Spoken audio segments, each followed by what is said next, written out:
Subscribe करें हमारे YouTube channel को और बेल आइकन को प्रेस करें हमारे लेटेस्ट वीडियोस को देखने के लिए।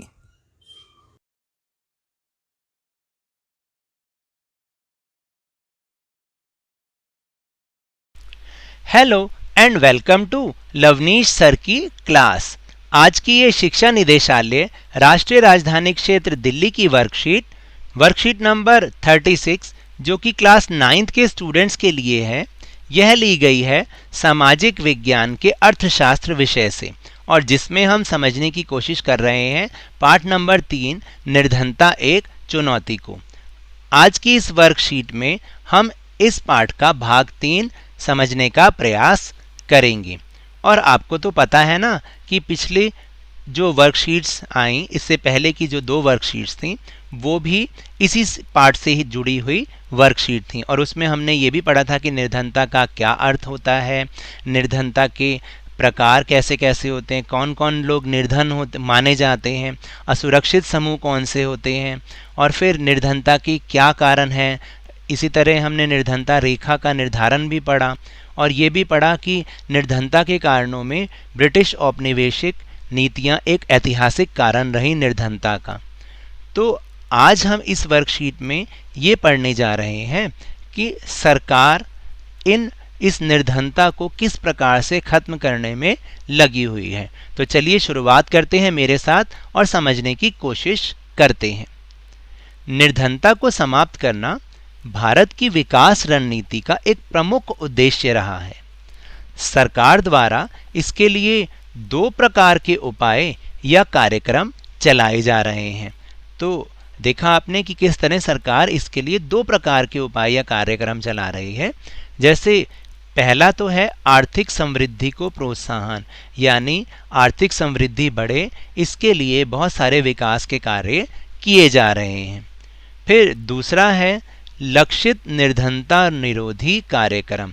इसका क्या मतलब होता है? टारगेटेड। लक्षित का मतलब है टारगेटेड, यानी उन लोगों के लिए सबसे पहले निर्धनता को हटाने के कार्यक्रम किए जाएं जिनकी वास्तव में जिनको जरूरत है, इसलिए इसको नाम दिया लक्षित निर्धनता निरोधी कार्यक्रम। फिर इसके बाद है कि 1980 के दशक के आरंभ तक 30 वर्ष की अवधि के दौरान प्रति व्यक्ति आय में कोई वृद्धि नहीं हुई। ये तो हमने पिछली वर्कशीट में भी समझा था कि किस तरह से 1980 के दशक तक जो आर्थिक समृद्धि की दर थी वो बहुत धीमी थी और जनसंख्या भी बहुत तेज़ी से बढ़ रही थी, जिससे प्रति व्यक्ति आय में कोई खास वृद्धि नहीं हुई। 1950 के दशक से 1980 के दशक के आरंभ तक निर्धनता 45% बनी रही थी। 1980 के दशक से भारत की आर्थिक समृद्धि दर विश्व में सबसे अधिक तेजी से बढ़ने वाले देशों में से एक थी। विकास की उच्च दर ने निर्धनता को कम करने में एक महत्वपूर्ण भूमिका निभाई है। तो देखिए किस तरह से सरकारें काम कर रही हैं कि जैसे विकास सरकारों ने किया, उस समय की सरकारों ने भी किया और विकास की ऊंची दर ने निर्धनता को कम करने के लिए कुछ ना कुछ काम किया है। आर्थिक समृद्धि यानी कि विकास और निर्धनता उन्मूलन के बीच एक गहरा और सीधा संबंध है, यानी जैसे जैसे विकास बढ़ता जाएगा ऐसे ऐसे जो निर्धनता है वो धीरे धीरे अपने आप खत्म होना शुरू हो जाएगी। इसलिए यहाँ पर ये कहा गया है कि आर्थिक विकास और निर्धनता उन्मूलन के बीच एक गहरा संबंध है। फिर है आर्थिक समृद्धि।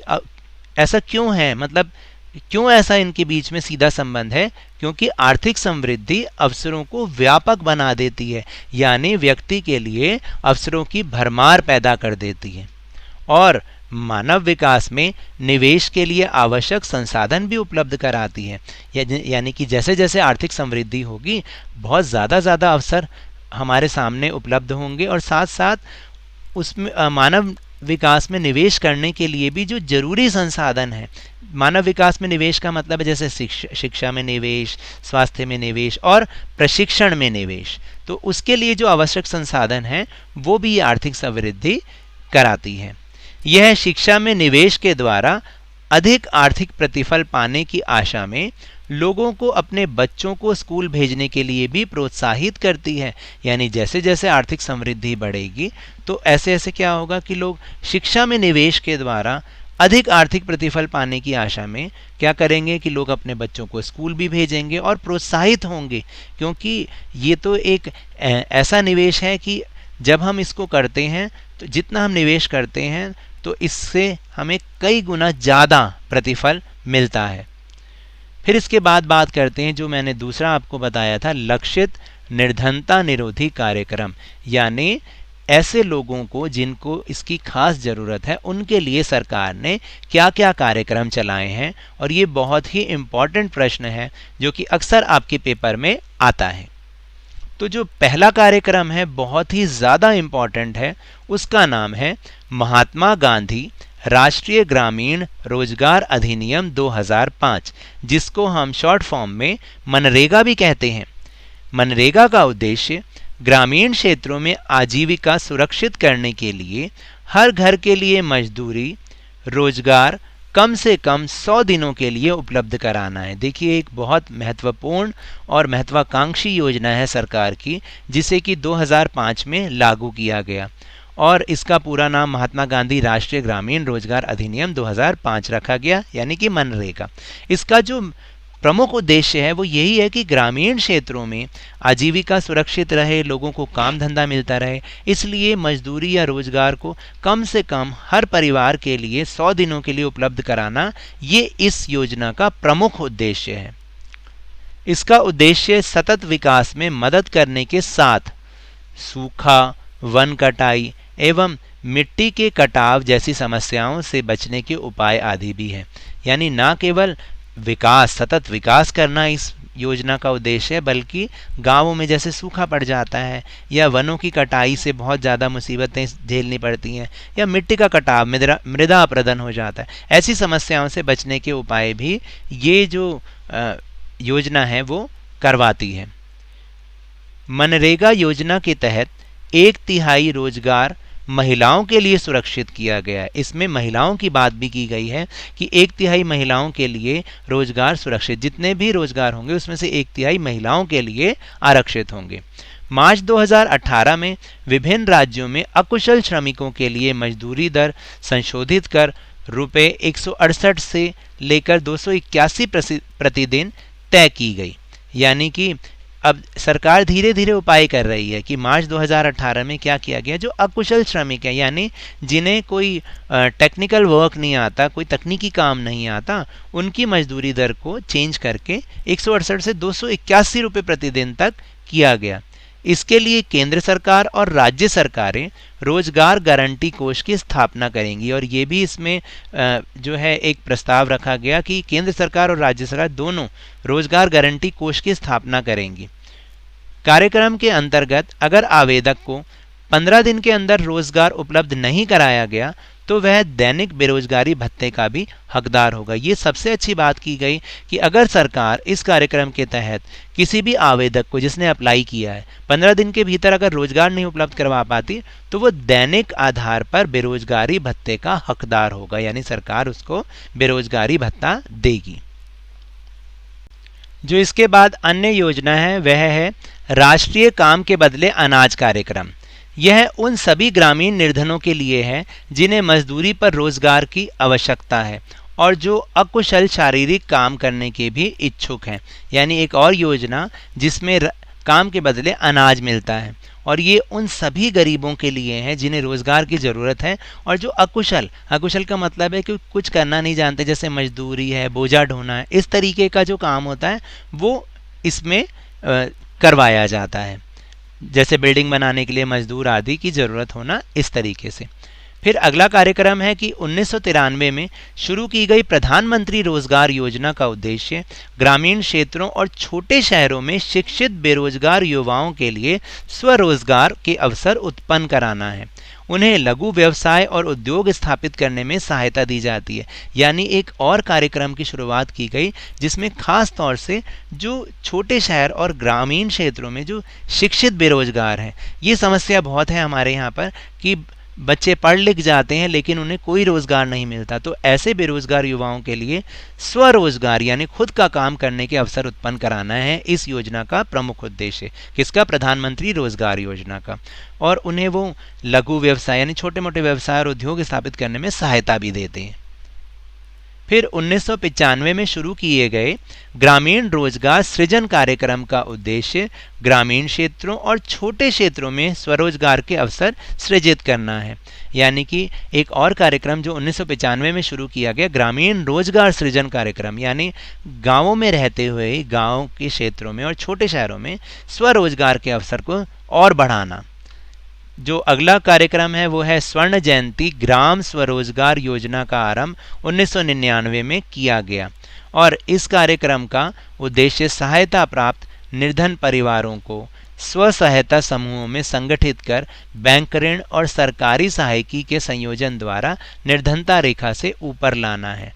तो ये तो बड़े भारी भारी शब्द हैं, इसका मतलब एक बार समझते हैं कि इसका मतलब ये है कि 1999 में स्वर्ण जयंती ग्राम स्वरोजगार योजना का आरंभ किया गया, यानी गांव के लिए, क्योंकि गांव में निर्धनता बहुत ज़्यादा है।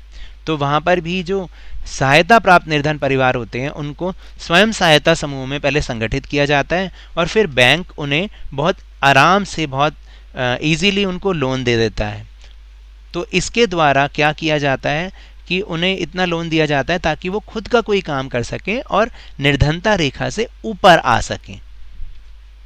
फिर इसके बाद एक और अन्य जो योजना है वो है प्रधानमंत्री ग्रामोदय योजना। इसके अंतर्गत प्राथमिक स्वास्थ्य, प्राथमिक शिक्षा, ग्रामीण आश्रय, ग्रामीण पेयजल और ग्रामीण विद्युतीकरण जैसी मूल सुविधाओं के लिए राज्यों को अतिरिक्त केंद्रीय सहायता प्रदान की जाती है। यानी ये जो प्रधानमंत्री ग्रामोदय योजना है ना, इसके अंदर गांव के विकास के लिए, मेनली गांव के विकास के लिए शुरू की गई, जिसमें वहाँ पर स्वास्थ्य, शिक्षा, वहाँ रहने के लिए जो लोगों के पास घर नहीं होते वहाँ पानी को उपलब्ध कराना और गांव में बिजली पहुँचाना जैसी जो मूल सुविधाएं हैं, इसके लिए राज्यों को अतिरिक्त केंद्र सरकार सहायता प्रदान करती है इस योजना के तहत।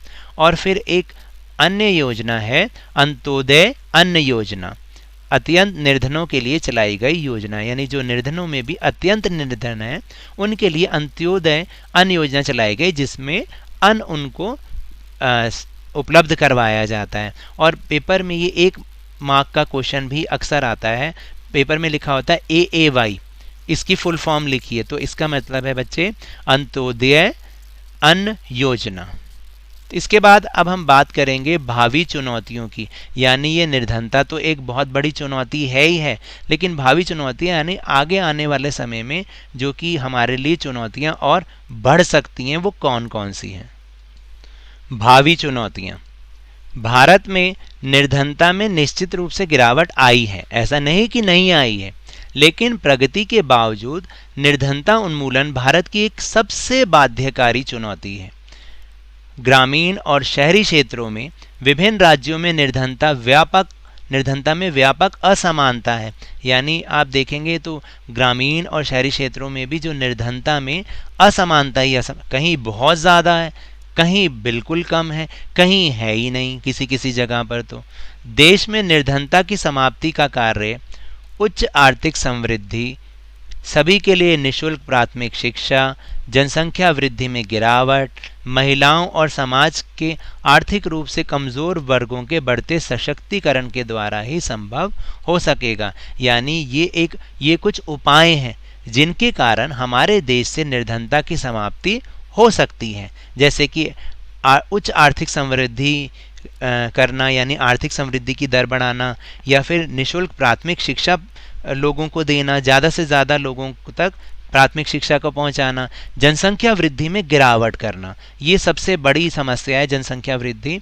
अगर इसमें हम काबू पा लेंगे तो हमारी निर्धनता भी धीरे धीरे कम होती चली जाएगी। महिलाओं और जो समाज के आर्थिक रूप से पिछड़े वर्ग हैं उनके सशक्तिकरण, यानी उनको आगे बढ़ाया जाए, हर काम में उनको आगे लाया जाए, तो इससे निर्धनता समाप्त हो सकती है।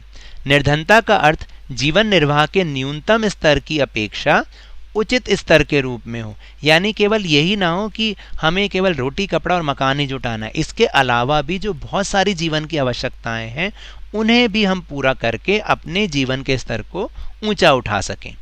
निर्धनता की अवधारणा का विस्तार मानव निर्धनता तक कर देना चाहिए। हो सकता है कि बड़ी संख्या में लोग अपना भोजन जुटाने में समर्थ हों, लेकिन क्या उनके पास शिक्षा, घर, स्वास्थ्य सेवा की सुविधा, रोजगार की सुरक्षा, आत्मविश्वास और सम्मान है? क्या वे जाति और लिंग आधारित भेदभाव से मुक्त हैं?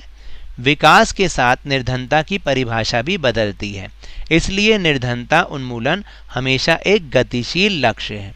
यानी कहने का मतलब है कि ये हो सकता है कि हमारे यहाँ पर, हमारे देश में बहुत सारे लोग अपना भोजन जुटाने में समर्थ हैं, लेकिन उसके साथ साथ क्या जो अभी मैंने आपको बातें बताई, क्या वो ऐसा है कि उनके पास ये चीज़ें हैं, या अभी भी वो जो है जातिगत भेदभाव या लिंग आधारित भेदभाव से मुक्त हैं?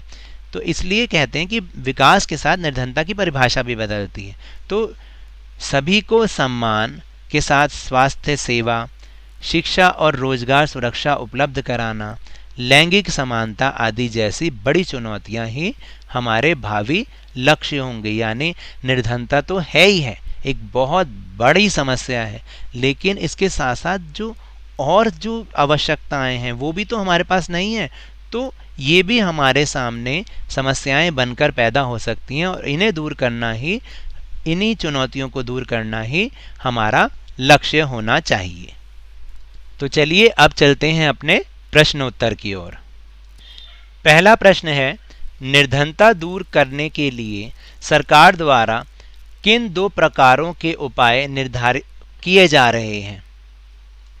तो इसका उत्तर है कि निर्धनता दूर करने के लिए सरकार द्वारा 2 प्रकार के उपाय या कार्यक्रम चलाए जा रहे हैं। पहला आर्थिक समृद्धि को प्रोत्साहन, और दूसरा लक्षित निर्धनता निरोधी कार्यक्रम। यहाँ पे थोड़ा सा गलत लिखा है, ये है निरोधी। फिर है दूसरा प्रश्न, आर्थिक विकास से निर्धनता किस प्रकार प्रभावित होती है? तो इसका उत्तर है कि आर्थिक समृद्धि, विकास और निर्धनता उन्मूलन के बीच एक गहरा और सीधा संबंध है। आर्थिक समृद्धि अवसरों को व्यापक बना देती है और मानव विकास में निवेश के लिए आवश्यक संसाधन उपलब्ध कराती है। यह शिक्षा में निवेश के द्वारा अधिक आर्थिक प्रतिफल पाने की आशा में लोगों को अपने बच्चों को स्कूल भेजने के लिए प्रोत्साहित करती है, जिससे निर्धनता काफी हद तक प्रभावित। तीसरा प्रश्न है, मनरेगा कार्यक्रम के क्या उद्देश्य हैं? महात्मा गांधी राष्ट्रीय ग्रामीण रोजगार अधिनियम 2005 मनरेगा का उद्देश्य ग्रामीण क्षेत्रों में आजीविका सुरक्षित करने के लिए हर घर के लिए मजदूरी रोजगार कम से कम 100 दिनों के लिए उपलब्ध कराना ही इसका उद्देश्य है। फिर इसका उद्देश्य सतत विकास में मदद करने के साथ सूखा, कटाई एवं मिट्टी के कटाव जैसी समस्याओं से बचने के उपाय आदि भी हैं। फिर चौथा प्रश्न है कि युवाओं में स्वरोजगार योजना से क्या लाभ हो सकते हैं? तो उत्तर है कि स्वरोजगार योजना के माध्यम से युवाओं में स्वरोजगार को बढ़ावा दिया जाता है, उन्हें लघु व्यवसाय और उद्योग स्थापित करने में सहायता दी जाती है। इसका उद्देश्य यह है कि लोग ग्रामीण, कस्बाई या फिर शहरी इलाके में छोटे छोटे कारोबार शुरू करके एक तरफ जहां अपने जीवन यापन के लिए साधन बना सकते हैं, वहीं इसमें काम पर 2-4 लोगों को लगाकर भी उनकी जीविका का साधन भी बना सकते हैं। फिर पांचवा प्रश्न है कि आपके विचार में निर्धनता दूर करने के लिए क्या क्या काम किए जा सकते हैं? तो मेरे सुझाव हैं जो कि वर्कशीट में भी लिखे हुए हैं। निर्धनता दूर करने के उपाय: पहला, आर्थिक समृद्धि दर को बढ़ाकर निर्धनता को दूर किया जा सकता है। दूसरा, सार्वजनिक निःशुल्क प्राथमिक शिक्षा पर व्यापक बल दिया जाना चाहिए। और फिर है तीसरा, ग्रामीण क्षेत्रों में परिवार नियोजन हेतु उपयुक्त चिकित्सा सुविधाएं उपलब्ध कराई जाएं ताकि जनसंख्या वृद्धि दर कम हो सके। फिर चौथा है, समाज में महिलाओं और आर्थिक रूप से कमजोर वर्गों के लोगों को उन्नति दी जानी चाहिए, यानी आगे बढ़ाना चाहिए। और पांचवा है कि स्वरोजगार हेतु लोगों में जागरूकता लाई जानी चाहिए और उन्हें प्रेरित किया जाना चाहिए। इसके बाद अंतिम प्रश्न यानी कि प्रश्न नंबर 6 है, भोजन और आवास जुटाने के साथ साथ किसी व्यक्ति के जीवन में अन्य किन किन आवश्यकताओं को आप महत्व देंगे और क्यों? तो उत्तर है कि भोजन और आवास जुटाने के साथ साथ किसी व्यक्ति के जीवन में शिक्षा, स्वास्थ्य सेवा की सुविधा, रोजगार की सुरक्षा, आत्मविश्वास और सम्मान जैसी आवश्यकताएं भी महत्वपूर्ण स्थान रखती हैं, क्योंकि केवल भोजन और आवास जुटाने से ही व्यक्ति का जीवन स्तर अच्छा नहीं होता, बल्कि उपरोक्त आवश्यकताओं को पूरा करके ही व्यक्ति का विकास संभव है। तो ये तो थी आज की वर्कशीट। अगर मेरे इस तरह समझाने से आपको थोड़ा सा भी समझ में आया हो तो इस चैनल को ज़्यादा से ज़्यादा सब्सक्राइब कीजिए, लाइक कीजिए और बहुत ही ज़्यादा शेयर कीजिए, और मेरे साथ खेल खेल में इसी तरह वर्कशीट को समझते रहिए, लेकिन ध्यान और मन लगाकर जरूर पढ़ते रहिए। धन्यवाद।